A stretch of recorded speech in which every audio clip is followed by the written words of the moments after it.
you guys for joining Crown Mentorship. Today we've got Robert Tyndale, who I'm very excited to have on our discussion today. So just as a reminder, guys, at Crown Mentorship Foundation, we offer three mentorship streams that aim to build and increase the success of Black professionals in various industries. These three streams include career and leadership, learners, and entrepreneur. Both mentor and protege applications are accepted throughout the year. In our conversation today, we're going to focus on the topic of entrepreneurialism, and I'm so excited to introduce our guests today. As we continue to celebrate Black excellence, I'd like to introduce you all to Robert Tyndale, also known as Bobby T, who is the founder of Version Me Media. Bobby T has a decade plus of experience in marketing, specializing in brand development, partnerships, and social engagement. Born in Edmonton, Alberta, Canada, and of Jamaican descent, he's a creator at heart and has been involved in a range of local and international projects across the globe. Bobby T focuses on business development, helping companies identify their brand's true fans, and cultivating experiences aimed at turning these fans into tastemakers. Now, personally, for as long as I've known Bobby T, he has embodied what it is to be an entrepreneur. Since meeting in university over a decade ago, Bobby T has always been involved in business, from owning his own store to numerous events in the city of Edmonton, and now to his own media company. I'm continue to be amazed by his progress, and I'm glad to have him come and chat with me and provide his own perspective on life as an entrepreneur and to provide advice to up and coming individuals in many different industries. So welcome, Bobby T. It's nice to have you. Sidju, thank you so much. And that was such a kind intro, so thank you. No worries. No, and I absolutely mean that. I think, from our initial meeting, you have been literally the only person that I knew that was involved in entrepreneurial at that level in university, always grinding and always looking for ways to, better yourself and build your platform. So I know that you have a lot of knowledge to share, and I'm so excited to kind of dive a little bit deep into some of the questions I have for you. Totally. So the first question Mhm. is I'd like to know, when did you have the desire to be an entrepreneur? So very good question. It kind of actually the first thing that kind of comes to mind was actually when I started playing video games professionally.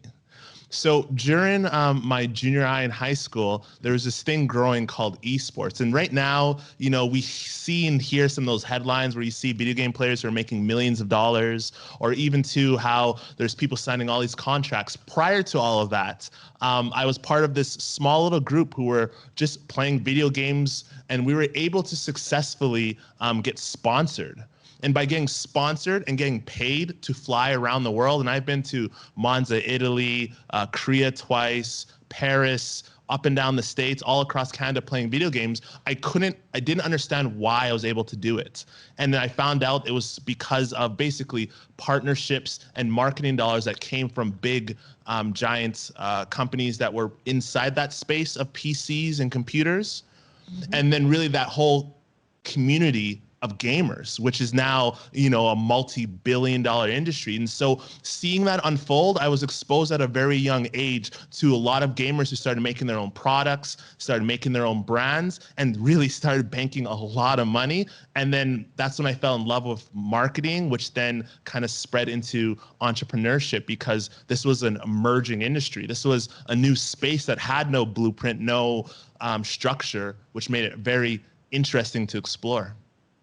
Yeah, and I do recall then that you were heavily involved in gaming, and again, it was just a different world to understand that are invested in it and actually getting paid to do something that they love doing. So 100%. And one little quick story is I remember the first time when I went to the World Cyber Games, which was the equivalent to the Olympics of esports.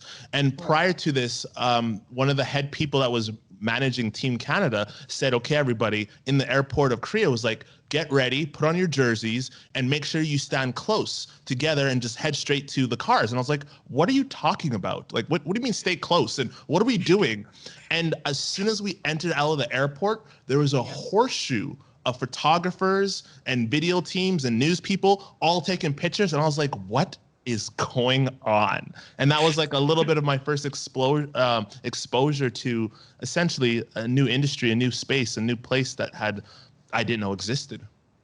And I would imagine, at such a young age, that would have been a really wide awakening. So, what would you advise for, I guess, your 18-year-old self, looking back now as an adult? What would you have advised that, you wish you would have known then that you do know now? So many things, like a giant list. But ultimately, being present and understanding, to kind of take a backtrack, what it meant to be in that position. At the time, I was just a video game player. I loved playing video games. However, it was a space and a platform that only a few gamers could ever achieve or reach. And on that kind of topic, it was a very niche space that a few Black gamers could ever achieve. At the time, at the level I was at, we would always attend multiple different international tournaments. And it was always kind of the core groups, the core teams, sometimes the most funded teams that were successful in attaining those areas. And because of that, I had the opportunity to build an audience.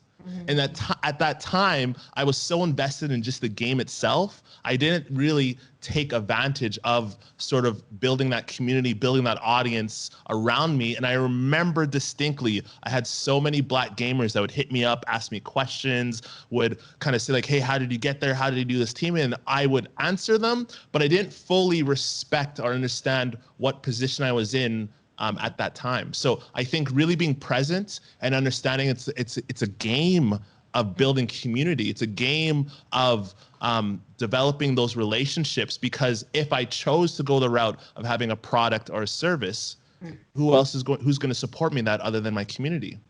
That's true. And I think that, as a young person, we've got that narrow mind viewpoint of life, and might just be really focused on the task at hand and not really realize that there's more beyond this. And it's that network that you're, exactly the way you mentioned, it's a network that's around you that's very important. 100%. And sometimes we can't help but not be, call it, in those moments or focus on our task at work. But again, it's important to kind of take a breath of air. It's important to understand that, yes, I might be in this lane or I might be in this industry, but there's definitely people around me who could help complement and intersect the work that I'm doing to either push me further ahead.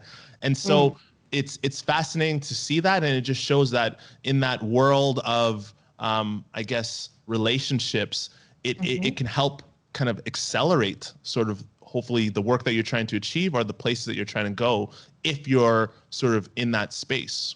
Yeah, yeah. I always say, I think similar to what you're mentioning, the whole idea of mentoring and seeking a mentor is that they do allow that projection. So they can project you from one space to another relatively quickly, right? Because just using their own guidance and their own lesson learned, and to be able to again widen your perspective on how you view things and what direction you're going to move towards. Okay. 100%. 100%. Some of my best and some really cool opportunities came out of sort of mentorships. And what gets me super excited in terms of the work that you're doing is I think the world is a series of that. At times we sometimes think it's like the best workers or the best teams kind of come together to produce that product, but Yeah. it doesn't really work in that. It's actually people do business, people work with people they like and know, not necessarily who has the best service or the best thing. And Yeah. part of the game that a lot of people don't understand, it's all about building relationships.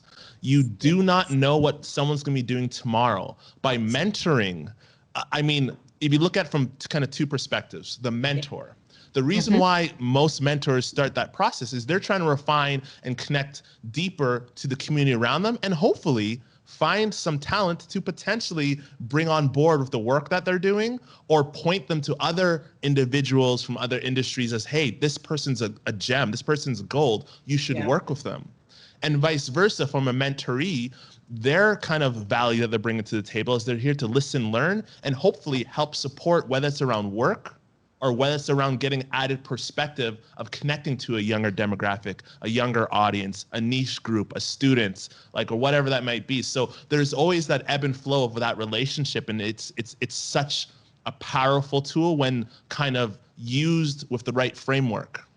Exactly. I 100% agree. I think that that's a very good perspective that you bring in, is that from both sides, there is that benefit. There is, both parties are winning. And in the end, it just brings everybody up. And I think when I look at right now with what's happening with Black excellence and the most importance of bringing our people up, I think that this is part of the added benefit of Crown Mentorship, and why we were formed, is to try and break those barriers that exist. So now I'm curious, how do you go from gaming to a media company? So That is in the so world, weird yeah, way. so the world of video games, again, it was all about technology, and it was all about, again, marketing. So during that process, I kind of fell in love with computers. Fell in love through the computers, internet. And let's be honest, that is where we're at of Yeah. marketing in current days. So Yeah. my marketing agency, we specialize in content creation. And now, presently in 2021, content is almost a form of dialogue. It's a form of communication. I mean, we as individuals get a lot of our news or perspective based on the content we consume.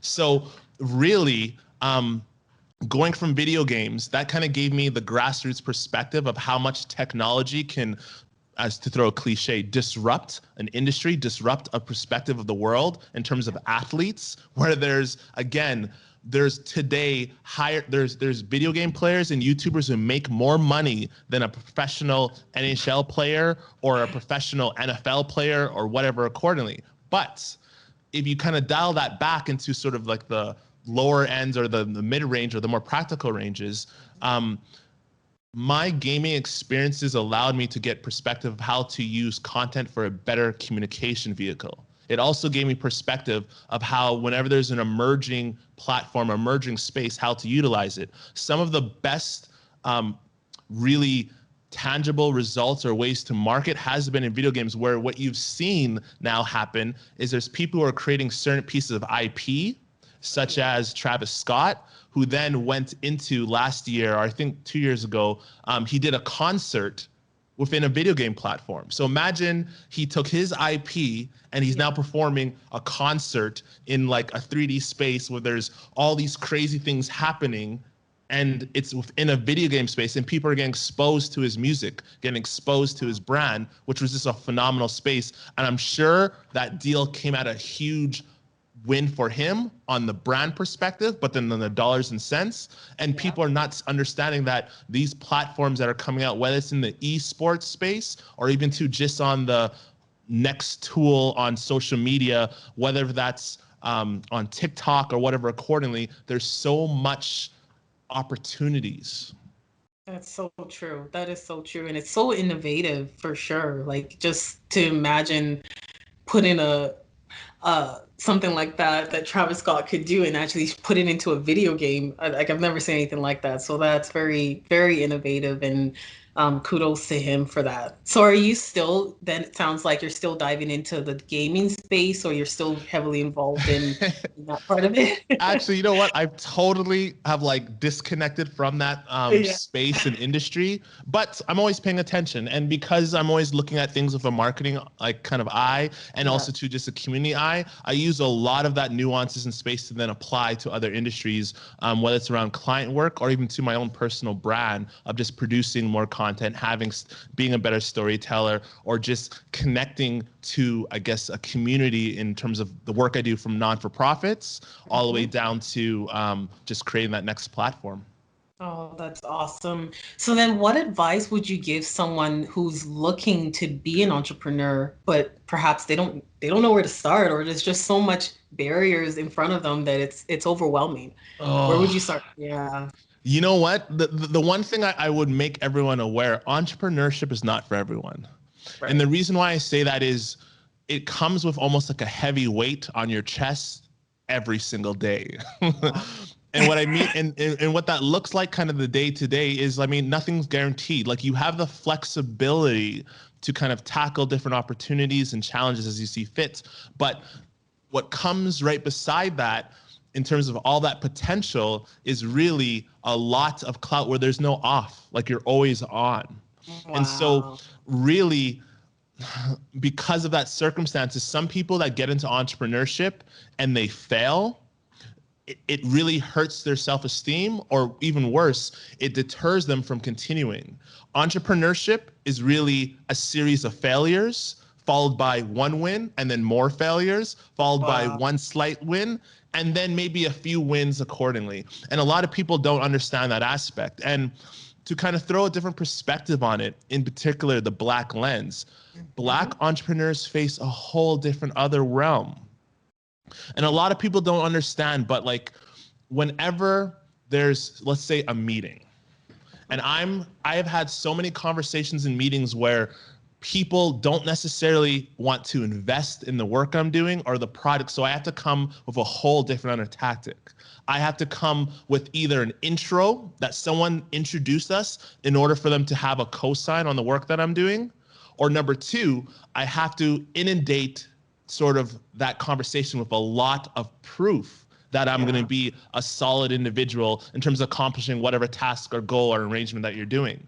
So with kind of multiple factors kind of playing into it to make sure that I can fit that part or meet that service or that requirement is something that gets sometimes not spoken about or talked enough, especially with Black entrepreneurship. And that's why you see things unfold where the government has seen that and has created that entrepreneur fund for Black Canadians for that $221 million, because it's not in the same playing field. It is Yeah. stifled and it's challenging.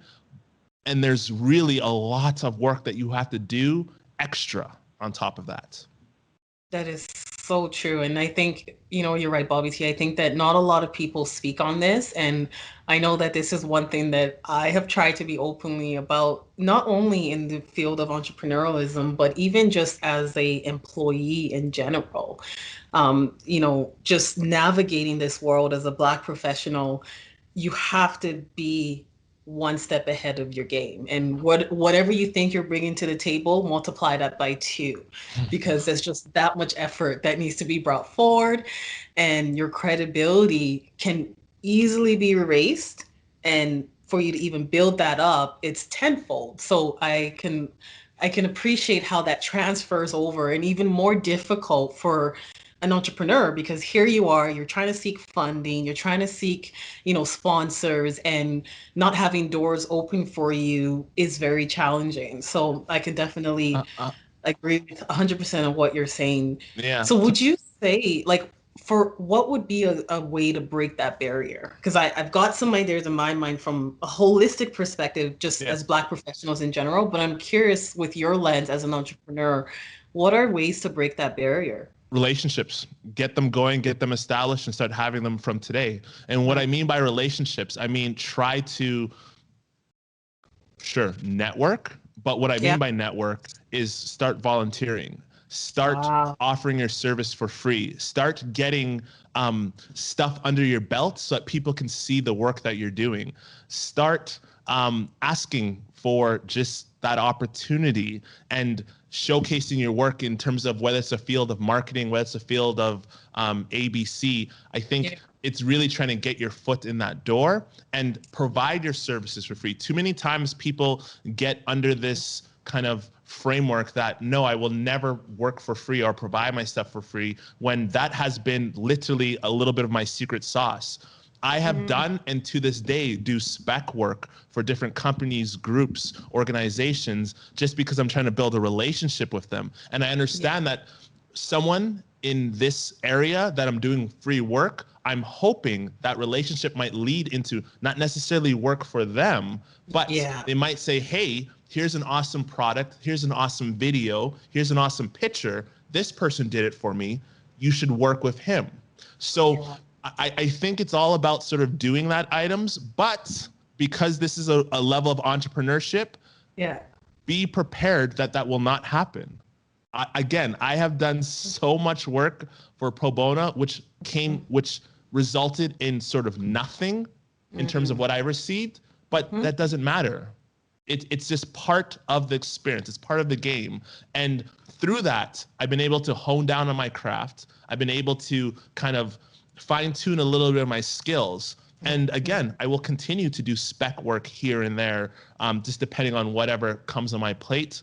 And it will hopefully, again, ladder to just different items. I think that if there's any key takeaway, I know we're not done yet, but that point right there is key. It's the fact that you humble yourself to be able to volunteer your services with the hope that one, you're building your craft, like you said, you're building your skills, but two, it is going to lead to something else in the future. And a lot of terms that I like to use with regards to social capital, meaning, you're trying to foster those relationships, the right relationships that will return in the right gains for you, whether it be future sponsors or just people that will open those doors for you. And I think that as Black professionals and entrepreneurs, that is key to breaking this barrier for us, is like you said, building those relationships, stacking that social capital, getting more sponsors, and then just keep doing what you're doing and refining your process. 100%. In some of that sort of ideas and kind of working towards exactly what you articulated, what happens is if you could start to build a network of people who will speak positive about the work you do and you as an individual without you being in that room, you will see suddenly random opportunities start to present itself and just fall into place. And it's solely because you put the work into developing relationships. It's because you've been putting the work into the craft of just helping someone. And people, I would say, especially when they become more experienced in their industries, see that. Like they understand when they're developing a relationship and it's moving forward versus someone who's doing something for something else. And I think that artificialness that we sometimes experience is a turnoff where it's like, okay, no, I don't want to work with this person because I feel they're not invested in the stuff that I'm hoping to achieve. And if you find the right groups who they're investing in you and you're investing in them, whether it's around work or spec work, it's when you both can move together and just have a stronger connection and a stronger future together. I think that's an excellent point. Would you say there's a particular trait or common quality that entrepreneurs have? Like, can you see an entrepreneur and be like, yes, this trait I feel. Yeah. People who are not scared to lose, people who are not scared to fail. When you are investing all this time into a project or investing all this time into a proposal, or you submit a piece of work and someone tears it down and says, this is terrible, this is ugly, you should quit, you should lose, I will never work with you again, I hate you, whatever negativity, if you could take that in and then move on to the next project to then just execute, that's an entrepreneur. But when you see someone, which is totally fine, totally dwell on that, get deterred, stop believing in themselves, that's when you know that maybe entrepreneurship's not in the best fit for you. Maybe it's not the best position for you to keep going. I was lucky, again, to dial back or take a step back. When I was young and getting into that space of esports, my parents, my friends, everyone around me was making fun of me because I was playing video games, because I was going to these tournaments. And then when it started to kind of level up, that then I was telling my parents that, hey, you know what? I'm actually going to Korea. I'll see you in 2 weeks. And they're like, well, are you kidding? We're not getting nothing. I said, no. It's sponsored. It's all paid for. It's all exclusive. And I started getting newspaper interviews and all this other stuff. I got a taste of what it was like to double down on myself when the world, for a lack of better words, thought I was crazy. And because of that, was instilled in me that allows me for today, that when I put out a piece of content, I put out a project, I put out a picture of myself, and there's people who are hitting me up in DMs like, you are ugly, or I hate this, or I disagree, or hey, that video looks stupid or was cut up wrong. I'm like, okay, cool. Like, sounds good. Thank you. I appreciate when I get haters, because I think there's thresholds in life And if you're putting out content or information or products or basically your truth out there that you're Yeah. suddenly getting hate, that means you did it. Like you Yeah. got people to care who hate. So That's if you don't love that, if you don't thrive off of that, boy, oh boy, is entrepreneurship going to be just a series of just heartaches. right. No, I can feel your passion right there. Like just thrive off the hate. Okay. So I would like to know, what does Black excellence mean for you? Like how do you define Black excellence? Oh, that's such a good question. So it means a lot to me in a lot of different aspects. And I mean, ultimately, I think it's always just working towards moving forward and working towards the future. I think Black excellence is something very personal, so it looks a little different than everyone. Mm, So whether Black excellence is, yes, in the traditional sense of hitting a certain metric, whether that's I'm the best in my field of this, or I hit this amount of awards, or if internally I'm just a better me, like that's my definition of Black excellence. One wow, of that's one powerful. of the one of the things I've been able to do is recently I've been appointed as the board chair for the Federation of Black Canadians, Oh and wow. in that organization, it's a national in scope group here in Canada, and it's allowed me to hear so many amazing stories of how Black Canadians are experiencing ugly things and still moving forward, and they're still like plugging away at their works. They're getting into situations where there's clearly a series of challenges and roadblocks, whether it's around the workplace or the projects that they're trying to achieve, and they're still persevering. They're still pushing through. So hearing those stories, I just have been falling in love with a lot of people who are Mm, putting together, I guess, that concept of Black excellence. And whenever there's a platform that, yes, awards or highlights these individuals, I think that's super important. But more importantly, I think a lot of people in the community need to understand that them existing is Black excellence. We as a community acknowledging that we have more brothers and sisters doing great things, learning things, getting enrolled into certain programs that maybe not might not have that many Black individuals in itself is making history and preceding that opportunity of Black excellence. And so it's a range of things, but it's also just a really awesome thing from a community lens and an individual lens. yeah, it's a very good viewpoint, Bobby T. And I think back to what you mentioned about how as Black individuals, we persevere. And I recall coming across, I think it was the 2016 Canada Census that talked about how most Black, in all of Canada's population, Black people have higher sense of resiliencies where they could be facing any types of hardship, but yet their outlook on life is almost very positive. They have hope for the future. They know that they can be and will be better. So I think that's very interesting that you say that, and then it's actually a proven fact in our own Canadian statistics. So that's really interesting. I know that even for myself, that fits my definition. Totally. Just knowing that we can do better, and then I would add to that to even say that we make room for others. As we're there, let's open that door for others to come through, because in volume we're more powerful, right? 100%. And like, Yeah, and what I would love to drive home to any people who are listening is yeah, not only in volume that we're more successful, but like keeping the door open. There will be others who will get to a certain level or a certain place that you will never be able to penetrate just due to just the nuances of your individuality. So yeah. by letting others in, you're setting yourself up for a better opportunity potentially. So why wouldn't you do that? I know. There's this weirdo thing sometimes just amongst communities and society that we don't want to necessarily, we think that if someone gets ahead of me, it's going to look bad, or someone's taking from me, or if I tell someone about this from like almost an organization lens, grant opportunity that they might get and I won't get it because of them. And that couldn't be further from the truth. If anything, that's a complete lie. That does never happen. And so Yeah, because of that, imagine if you were unsuccessful, let's say from an organization standpoint or an individual standpoint with this grant or this potential fund.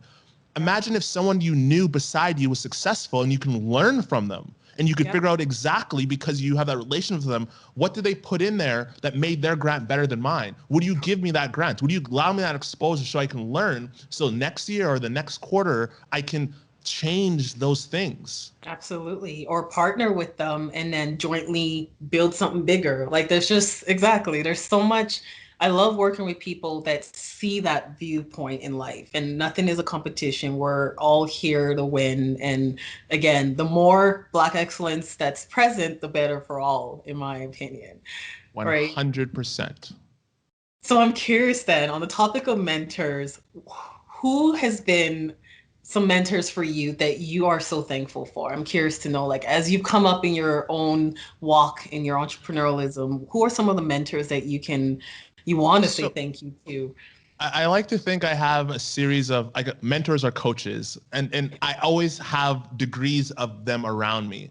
Yeah. One of the things that has been my biggest sort of edge or secret sauce in terms of me just pursuing is through some of my relationships, whether it's like one of my good friends, Keenan, for example, Pascal. Yeah. He is super knowledgeable in the funding space, in the cannabis space. And because he's always learning something new and teaching me in certain capacities through our conversation, he has been a huge mentor for myself. On another realm, with the organization I work with or volunteer for on the board, the Federation of Black Canadians, our ED, Chris Thompson, is a wealth of knowledge when it comes to governance and organization or how to organize an organization in terms of operations. So he has been mentoring me and teaching me without him really knowing a lot Right. about how the governance and organization structure should be. And then to throw some other, like, I guess, cliches, is I'm always reading and looking Right. back in the past. So when we look at, for example, right now I'm reading about Malcolm X, Mhm.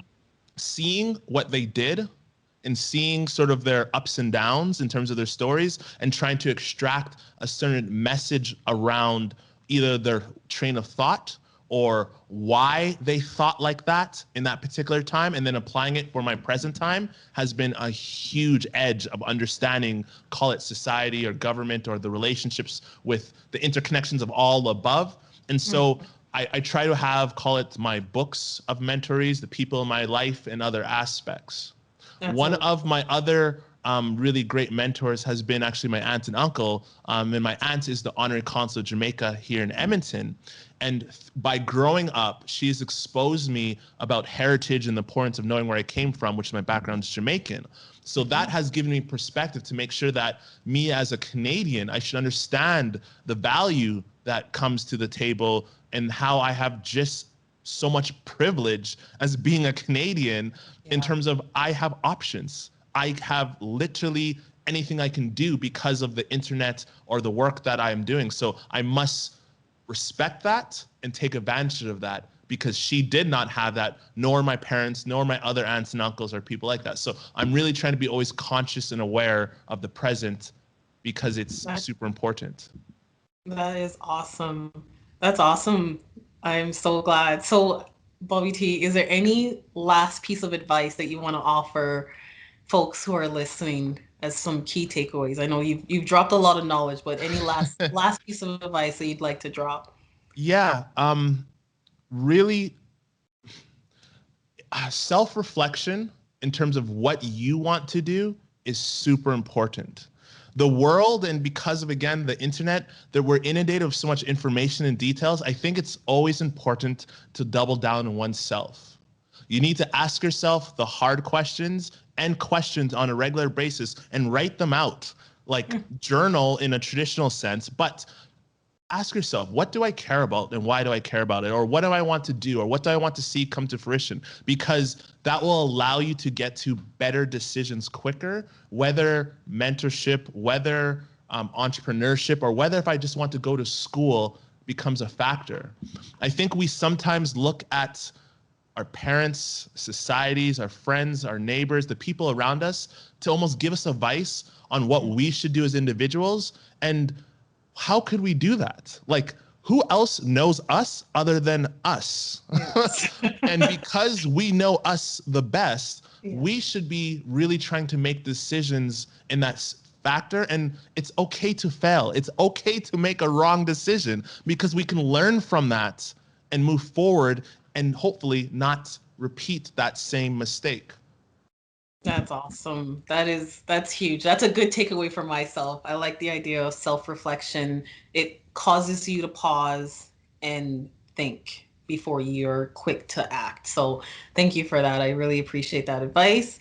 Well, Bobby T, I'd like to extend a very big thank you for not only giving up your time, but also giving up, all of your ideas and all of your knowledge for our viewers. I know that I've gained tremendously from our conversation. And yes, again, thank you very much. Wish you all the best. Yes. No, thank you for having me, Sidru. This was awesome. And then anyone, if you have any questions or thoughts, feel free to hit me up. I'm just JUST Bobby T everywhere on all social media platforms. And feel free to drop an email, DM, whatever. Would love to help out, support in any way I can. Thank you. Thanks. Alrighty.